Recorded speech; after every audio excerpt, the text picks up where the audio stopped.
Rick's picks are lots of fun, and his hair is in a bun, 'cause it's, you already know what it is. Rick's Picks. Ladies and gentlemen, boys and girls, it's the moment you've all been waiting for. It's the new craze taking the world by storm. Yes. Live from the Vox Studios in beautiful New York City, it's time for Rick's Picks. Okay. Mr. New York Rick, how are you? I'm doing well. How about you? Oh my dear, that was an echo situation. Was that why we heard the buzzing earlier there, Frankie? Say something now. Check. Uh-oh. It's back. This is my fault also. I take all the blame because we didn't get a chance to really do a rehearsal earlier. I'm never going to make that mistake again.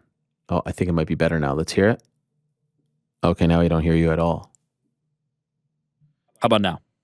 I think it's still an I echo. need a second for the echo, but you guys try to make do in the meantime. Okay. It's just for us? It's not for the audience? Correct. Or okay. Wow. Seeing this news coming through here, Rashad Evans and Tyron Spong. Whoa, Tyron Spong versus Bigfoot Silva? Yeah. What do you know about this? What do you mean? What do I know about this? Well, I don't look at Twitter for the last 3 hours, and I see Rashad Evans and Tyron Spong fighting at Eagle FC. It's been reported that will be the main event, I believe, and the return of Rashad Evans. So they're loading up Eagle FC's return or debut, rather. Sorry, not return. Debut on U.S. soil. Yes. Now the echo is gone, by the way. Thank you very much. Yes, Eagle FC, the promotion co-founded, I believe, by Khabib Nurmagomedov, is going to make its Miami, Florida / USA debut on January 28th. And they're going to have up to 10 events in 2022 in America. Of course, they've been a mainstay over in Russia. And now here we have some news that Rashad Evans and Tyron Spong are going to be a part of that card. So Rashad Evans, a dominance guy, fighting on a dominance client's card. That's good. I mean, this could be a Spong good as well. opportunity. Spong is a dominance guy too. Oh, wow. Yeah. This is going to be a great opportunity for those guys. Well, I mean, if Rashad Evans is getting the itch, and Now, who's Rashad fighting? I don't think that's been. Oh, has not booked an opponent here. I'm reading this story from Damon Martin, MMA Fighting. It's going to be at 205 pounds. That's interesting because like Rashad looks like he's 170 pounds these days. I don't know if you've seen him, but he he is very thin. slim and trim. But yeah, I mean, it's probably in an effort to not have to cut a ton of weight, which good for Rashad. I think he should come back, make himself comfortable in his return. And it seemed like, every conversation with him was kind of leading in the direction of this. So here it is. And honestly, this is probably the right move. This is a good place for him to be. By the way, if you can answer that question that I just posed to no one in particular, a rhetorical question that I posed. Is that a rhetorical? Not really. Who does have more pressure on their shoulders December 18th? Do you think it's Jake who has to prove that wasn't a fluke or that it wasn't rigged and all that nonsense? But I don't think Jake has to prove it wasn't rigged, by the way. Okay. It is it's crazy how many people have asked me about that. Like, yeah, but anything he does is going to everything. Right. Yeah, I saw already like, oh, of course Tyron's going to win now so that they can have the set trilogy. up the trilogy. Yeah, of course. Just the notion that the only money fight for Jake Paul is Tyron Woodley is bizarre in its own right. I think the stakes are higher for Tyron Woodley still. I agree. For one simple reason, which is Jake Paul is going to make money if he continues boxing, no matter what happens on December 18th. If he does lose, trilogy fights there. He could also fight Tommy Fury. He could pull Dylan Dennis out of wherever he is. Tyron Woodley, if he loses his fight, his stock takes a major This is tough. hit. This is a bad one to come back from. So, and then again, maybe he doesn't continue fighting after that. Maybe this is. Well, there was that Dan Hardy fight that was being talked about for March. There is that, and Jake Paul said that he heard that Tyron Woodley had a fight lined up in January. So, well, he was talking to Triad Combat too. So he was, he was in the ring there. Yeah, he was on the broadcast talking about wanting to fight there. So it would be bad for Tyron Woodley. So I think the pressure is still on him. Jake Paul, I don't feel like he really has a ton of pressure. He almost this is almost like a mulligan it's thing. It's a free roll for him. Yeah, that's what I mean. For him. Mulligan would be something where you get to do it again. This would be almost like Tyron Woodley. You mean? Yes, got a mulligan. But it's like a free roll, whatever, a free pass. Yeah. Even if he stumbles, he could still go back to the first one. I don't know. This is all found money, free roll, whatever you want to call it. There's not a lot of pressure on him. Now, granted, I think stepping into into a boxing ring with another professional. There's always look. Let's call this what this is. Tyron Woodley is a long time pro in combat sports, not boxing in particular, but long-time pro in combat sports. There is pressure of your livelihood. There is pressure of your personal well-being that is always on the line, and I don't think Jake Paul gets excluded from that. But in terms of the stakes of the direction of his career and all those things, I do think he is a little bit in a bubble there. He doesn't really need this. Are you more excited or interested in the fight because it's Woodley, the MMA guy, or more interested than Fury? Yeah. No, because it would have been a fresh matchup with Fury. Right. We saw this fight. So no, I would have been more interested in Fury. I think this potentially will do better attention and promotion wise. This one? Yeah.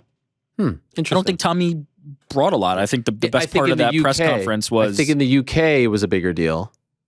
Perhaps. Well, I mean, he's a bigger deal because of the reality show and because of his last name, because of his father, because of his half-brother. But here in America, well, the one thing they're going to get is more MMA media covering this. For sure. Do we know that Tommy Fury is a huge draw? He's not sold anything. Like in the UK, he's a big draw. Is he? Man, yeah, I guess you're right. Is he? I don't know. I saw someone, I think it was Jason Floyd on Twitter, posted the seating chart of Amelie. Damn, there's not a lot of tickets left. Like, it's a random place to have a Jake Paul. He has no ties to Tampa whatsoever. Neither does Tommy Fury. There was just like a smattering of blue dots on that thing, which is pretty damn impressive. Like, for everything that people say about that guy, he's pretty damn incredible. That we know. But no, I'm not convinced that Tommy Fury was a known quantity. I don't know it. I'd have had to see it. This would have been good proof of that, but probably more banking on Jake Paul there. But no, I would have been more excited for it as a fresh matchup, but I do think this does better business, honestly. Yeah. Pretty good on their part to get ahead of this. You know, usually someone falls out, there's rumors. Like, they had it all tied up in one fell swoop. Not only that, but you got to give a ton of credit to Jake Paul for saying, I'll take Tyron Woodley on short notice, and you got to give a ton of credit to Tyron Woodley for saying, put me back in there. Yeah. You know, look, everybody's going to say, oh, it's a huge payday. You know, that of course they'll do it.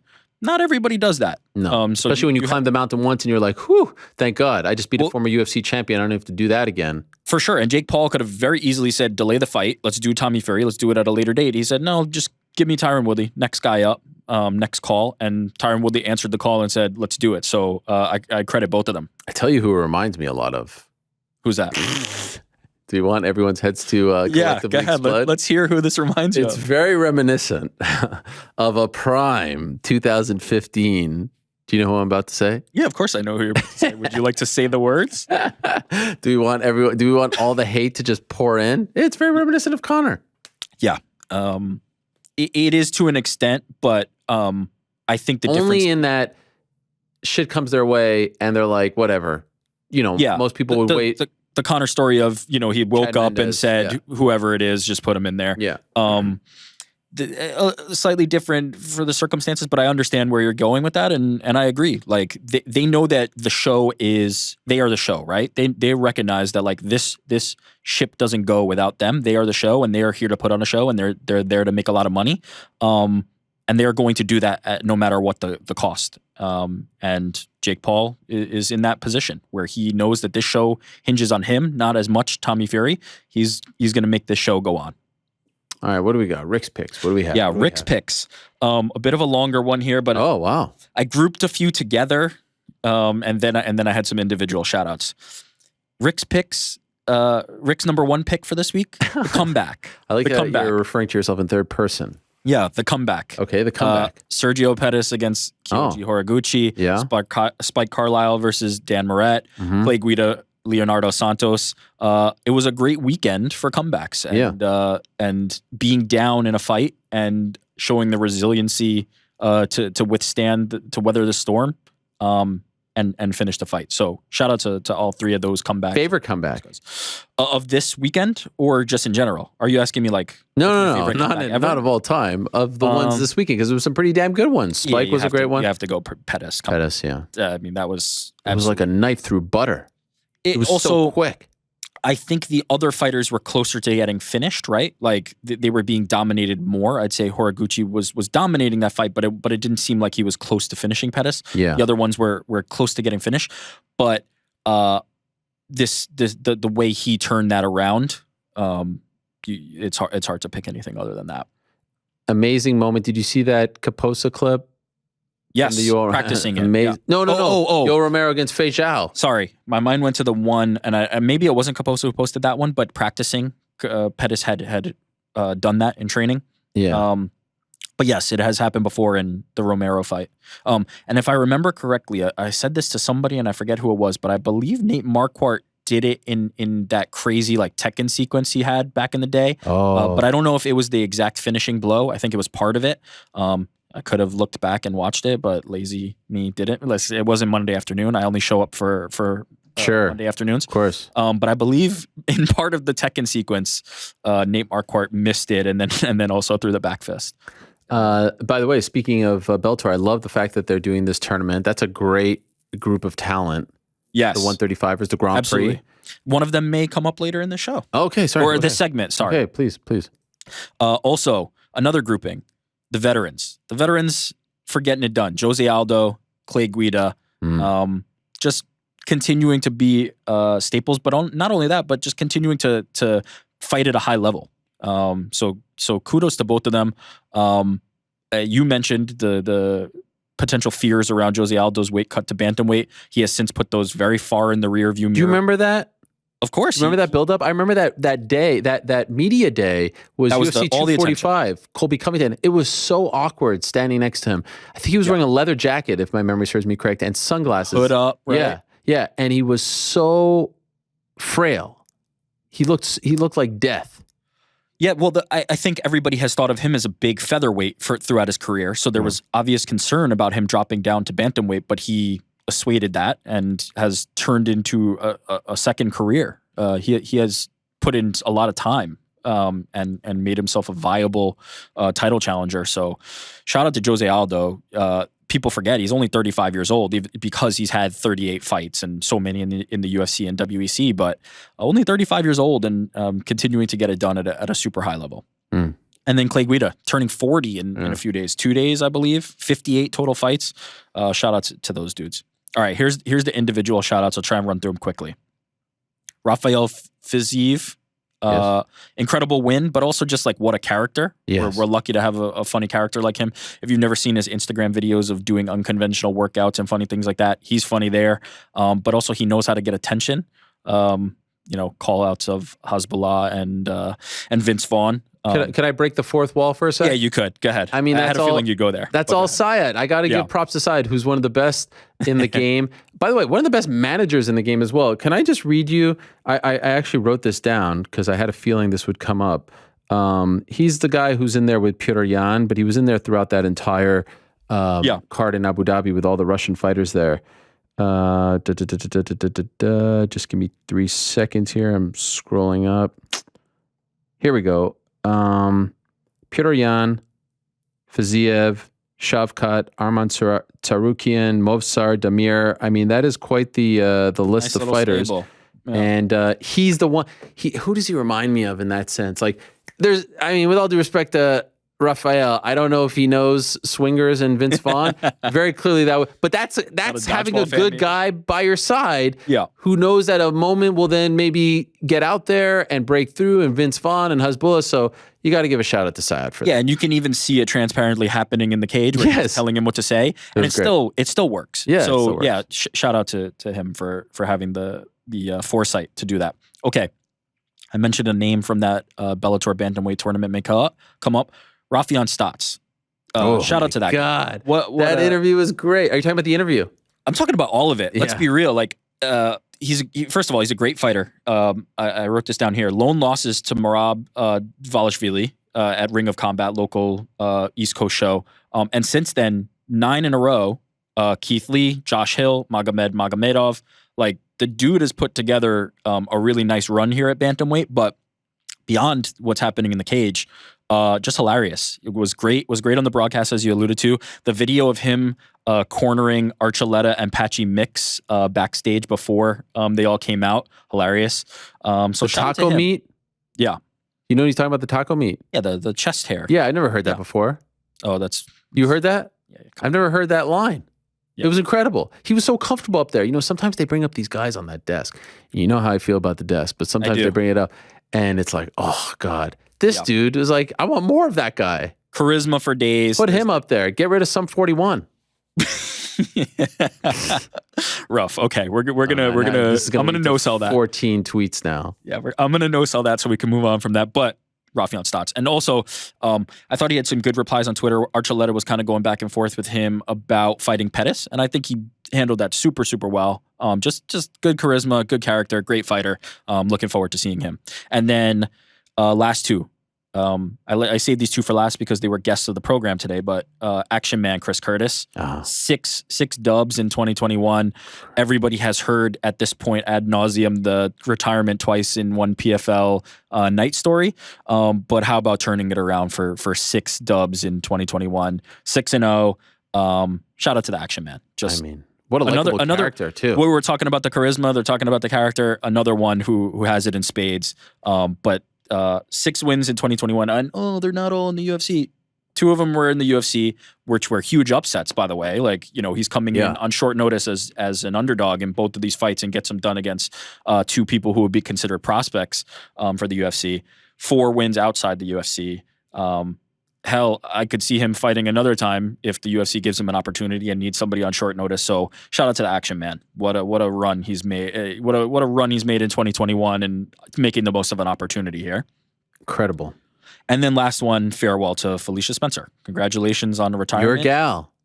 I wish we had that clip. I feel like you always overestimate this. You did. Listen, you were the first. I never heard of Felicia Spencer. You were working for Invicta, you were working for like a PR company that was a client of Invicta. So you would go to all these random Kansas events. Yeah. I didn't know who Felicia Spencer was. And I remember you coming. Why do I remember this? Why do I overplay? There are not a lot of Montreal fighters that I haven't heard of. And I didn't hear of her. I didn't know of her because she wasn't like based at TriStar and whatnot.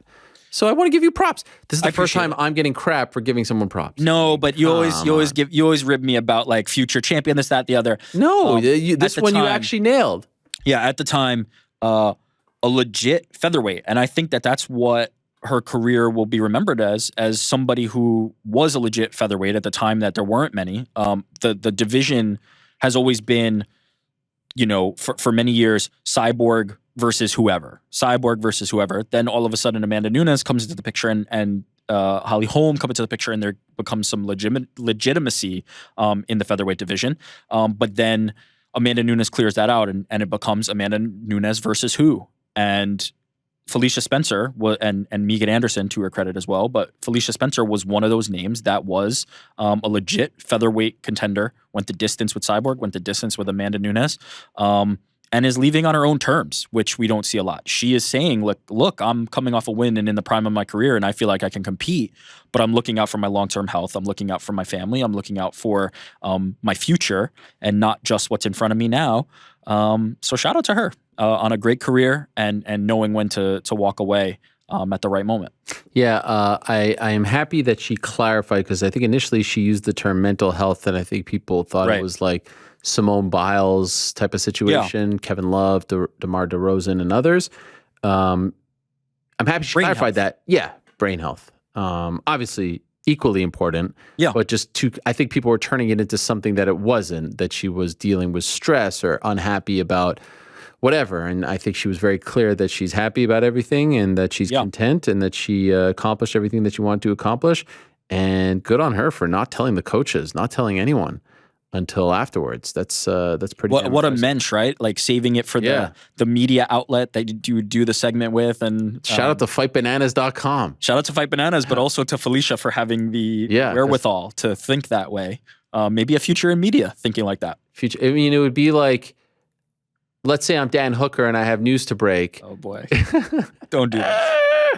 Moving on. I love you, Dan and Oscar. Pub Talk. Listen, I give them the props. Yeah, but great show. Yeah, great show. I mean, he was on the show getting all salty about me, about Dan coming on my show. I'm like, listen, come on the show. I wasn't trying to usurp. I have to just throw salt in the wound. Huh? No, I saw the clip. I was like, I even wrote on his page, I'm sorry, because I was.